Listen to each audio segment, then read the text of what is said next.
Justin Rubin saves the day for the Waves for the moment and keeps this game scoreless. He'll lead things off in the bottom of the fifth against a new pitcher after doing that. Rubin using every inch. The new pitcher for Utah is Randon Hostert, redshirt senior from Idaho Falls, Idaho, big 6'5" right-hander. So the day ends for Bryson Van Sickle.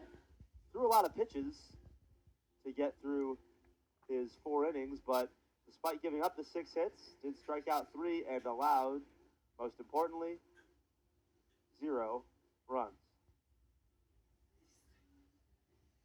Conversation here, not sure what the talking to is about.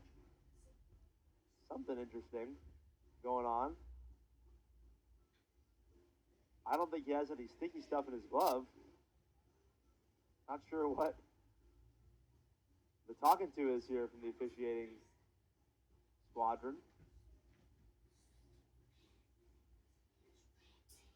What are the umps up to? I don't have him mic'd up. I'm not sure. Getting to Hostert. Last year, 20 appearances, a pair of starts. Struck out a season-high 7 batters in 5 innings against a fellow WCC opponent in San Francisco. Struggled a bit last year. ERA at 8.5 in 38 innings. Gave up 37 runs.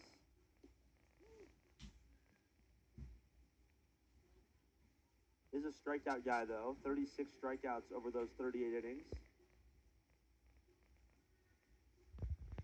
To fresh off the best defensive play, arguably of the day, in either game.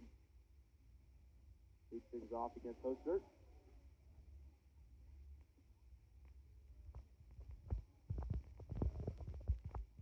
Rubin was forced out in the first. Blew out in the third.